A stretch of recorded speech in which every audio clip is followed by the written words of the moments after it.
Bonjour, aujourd'hui nous nous retrouvons pour une nouvelle vidéo qui va traiter des espaces productifs et de leurs évolutions. L'idée c'est d'essayer de voir comment ont évolué ces espaces de production agricole, industrielle et de services sur le territoire national et ça à toutes les échelles. Déjà ce qu'il faut retenir c'est que l'économie est divisée en trois grands secteurs qui sont des secteurs qui vont produire de la richesse. Le secteur agricole, le secteur industriel et le secteur qui lui est dédié aux services. Et ce sont ces secteurs-là qu'on appelle des espaces productifs. Ce sont des territoires, donc qui sont plus ou moins vastes et qui impliquent différentes échelles. Donc je vous rappelle les échelles locales, nationales et mondiales. Donc on va augmenter un petit peu comme une loupe. Et sur ces espaces, eh bien, on va mettre en œuvre des activités économiques qui vont être réalisées par des acteurs. Pas des acteurs de cinéma, mais des acteurs, ce sont les personnes qui vont pouvoir avoir un impact sur le territoire. Ça peut aussi bien être une seule personne, que plusieurs, que des collectivités, des associations. Ce sont principalement aujourd'hui les services qui dominent les espaces productifs français, puisque ce sont les services qui produisent 80% de la richesse nationale, et le reste est partagé par le secteur industriel et le secteur agricole. C'est pour ça qu'on parle d'une tertiarisation de l'économie. Tertiaire, c'est le secteur des services, donc le troisième secteur, et on a une économie qui est de plus en plus tertiaire, tout simplement parce qu'aujourd'hui, la majorité fonctionne grâce aux services. Alors, pour essayer un petit peu de comprendre donc justement ça, eh bien, on va prendre plusieurs exemples. Un espace de service, un espace agricole, un espace industriel. Ce qu'il faut déjà comprendre, c'est qu'ils sont dépendants les uns des autres. Tout simplement parce que, je prends l'exemple par exemple d'une personne qui veut vendre du lait. Alors, si je veux vendre du lait, donc le lait, pour la vente, c'est tout ce qui est secteur de services, grande distribution. Sauf que ce secteur des services est dépendant des autres secteurs, tout simplement parce que on va avoir dans le secteur agricole la production laitière. Donc, un agriculteur qui possède des vaches, qui fait du lait, et il va prendre son lait et l'emmener ensuite dans une coopérative laitière ou dans une industrie qui va se charger de mettre ce lait en bouteille, de l'emballer. Là, on va être plutôt donc sur le secteur industriel, donc on est parti de ce secteur agricole, production laitière par le petit paysan, qui l'envoie dans une industrie, d'une coopérative, une usine, qui là, au niveau industriel, va s'occuper de la mise en bouteille, de l'emballage, de la production, et ensuite, hop, c'est envoyé à tout ce qui est grande distribution, marketing, publicité, et vente, qui lui est le secteur des services. L'idée, c'est d'essayer de comprendre comment ces espaces sont producteurs de richesse. Je vais prendre par exemple ici l'exemple du parc de Disneyland Paris. L'espace de Disneyland Paris, c'est un espace productif de services où on va retrouver des commerces, des restaurants, des attractions, des hôtels qui vont accueillir des touristes, mais qui vont employer également de nombreuses personnes.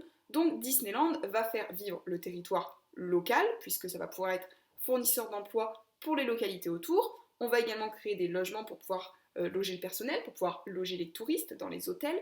Ça va être un espace qui va être également producteur de richesse au niveau du territoire national, alors même plus international, puisqu'on a des touristes qui viennent du monde entier, de la France mais également du monde. C'est un espace qui est accessible, qu'on a rendu accessible donc grâce au RER qui permet de le relier à Paris, de l'offre de TGV, on a notamment ouvert aujourd'hui la ligne Ouigo qui permet de bénéficier de tarifs moins chers et qui s'arrête à Marne-la-Vallée. C'est pas pour rien qu'il s'arrête à Marne-la-Vallée, c'est tout simplement qu'on sait très bien qu'à Marne-la-Vallée, il va y avoir possibilité d'aller à Disneyland, de dépenser de l'argent, donc forcément c'est rentable pour le secteur qui se partage les retombées économiques du parc de Disneyland Paris.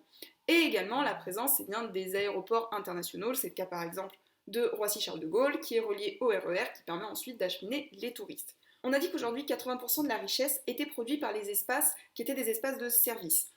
Du coup, qu'est-ce qu'essaye de faire l'Union européenne, qu'est-ce qu'essaye de faire la France? Eh bien, c'est d'essayer de faire fonctionner aussi les autres secteurs. Certaines villes essayent de mettre en avant des atouts, et notamment la ville de Toulouse a créé un espace productif industriel qui est l'espace d'usine d'assemblage des avions Airbus, avions produits par l'Union européenne.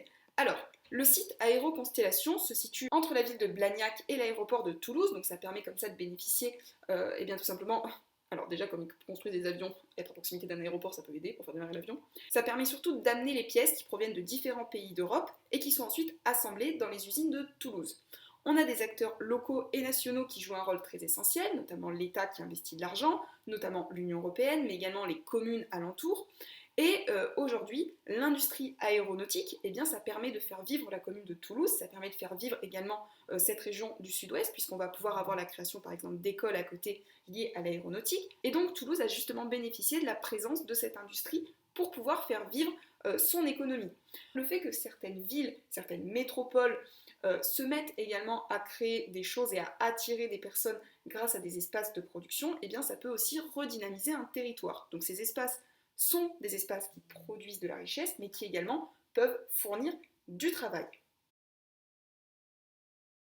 Alors, comment ça se fait que ces espaces de production ont évolué et qu'aujourd'hui, la majorité des gens travaillent dans le service, au niveau en tout cas de la France?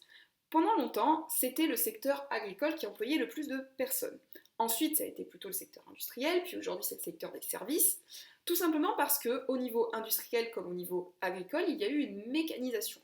Aujourd'hui, la France, elle reste encore la première puissance agricole de l'Union européenne, et pour atteindre ce niveau, eh bien, elle a dû tout simplement se moderniser, se mécaniser, et c'est là où on a fait l'utilisation de machines, d'intrants chimiques, d'engrais, et on a vu également une spécialisation agricole se faire. Or, comme il y a spécialisation, mécanisation et utilisation d'engrais, il n'y a plus besoin d'une main-d'œuvre trop abondante. On a également eu la mise en place de la PAC, c'est la politique agricole commune, qui est soutenue par l'Union européenne, qui permet de fournir des aides aux agriculteurs qui souvent n'ont pas toujours les moyens de vivre de leur production.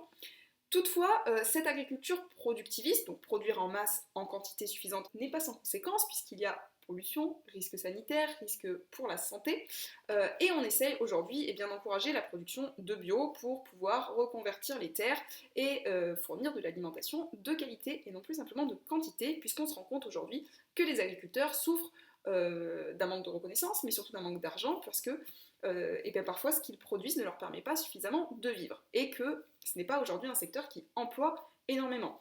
D'autant plus que la concurrence et la mondialisation poussent les agriculteurs à toujours essayer de s'adapter, toujours essayer de produire plus en masse, parce que les produits sont pas chers, et comme ils ne sont pas chers, les agriculteurs n'ont pas toujours de quoi vivre, notamment face à ce qui provient de l'étranger. Au niveau de la production des espaces industriels, sous l'effet de la mondialisation, les activités industrielles ont changé. La France, c'est toujours la 8e au niveau des puissances industrielles. Pour autant, elle a, comme les autres, été touchée par une vague de désindustrialisation et de délocalisation, et évidemment par la concurrence étrangère. Quand je parle de délocalisation, je parle de déplacement d'entreprises qui sont parties souvent à l'étranger pour bénéficier d'une main-d'œuvre qui est moins chère, ou d'une désindustrialisation, c'est quand tout simplement les industries ont fermé. Et c'est comme ça qu'on se retrouve avec des régions entières qui sont marquées par une crise industrielle, des régions qui étaient un peu les fleurons de l'industrie française, c'est le cas notamment du nord et du nord-est de la France, où on avait énormément d'industries, notamment d'industries minières au niveau du charbon ou de la production de fer en Alsace, en Lorraine, ou dans le nord, début du XXe siècle, fin XIXe siècle.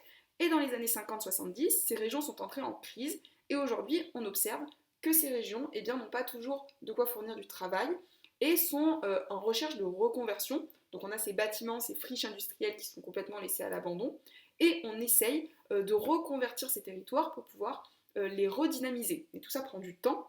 Donc l'État soutient évidemment la reconversion des territoires. Elle essaye également d'encourager à l'innovation. Par exemple, alors c'est pas au niveau du nord-nord-est, mais Toulouse, quand il a créé Airbus, ou enfin ce projet européen d'assemblage des avions, ça permet de redynamiser une région.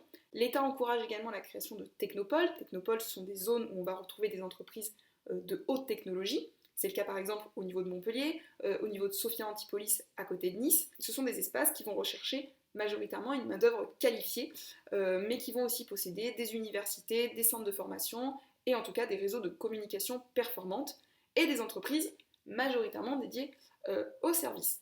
La France aujourd'hui c'est la première destination mondiale puisqu'on a à peu près 84 millions de visites par an, mais elle doit également évidemment affronter la concurrence d'autres destinations à l'échelle européenne, d'autres destinations à l'échelle mondiale. On a parlé du parc de Disneyland Paris qui peut attirer énormément de personnes. Évidemment, le tourisme n'est pas le seul à produire des activités liées aux services, même si c'est un des grands moyens de produire de la richesse sur le territoire français. On va être tous les espaces qui sont liés à la vente. Surtout, ce qu'il faut retenir et terminer de comprendre, c'est que ces trois secteurs, agricole, industriel ou de services, fonctionnent finalement en étroite relation, puisqu'il y a production de services, parce qu'il va y avoir les autres secteurs qui fonctionnent derrière. Si je veux vendre quelque chose, et si je me situe dans une entreprise qui vend, j'en sais rien, des camions par exemple, ça veut dire que ces camions vont être liés à une usine. Donc ça va créer également des emplois dans une usine, ça va également créer des emplois dans le service, mais on a dit qu'aujourd'hui dans les usines, on a moins besoin d'une main-d'œuvre parce que les choses sont mécanisées. Donc les emplois vont majoritairement se situer au niveau de la vente. Voilà, j'espère avoir été assez claire. Je vous remercie pour votre écoute et je vous dis à très bientôt pour une prochaine vidéo.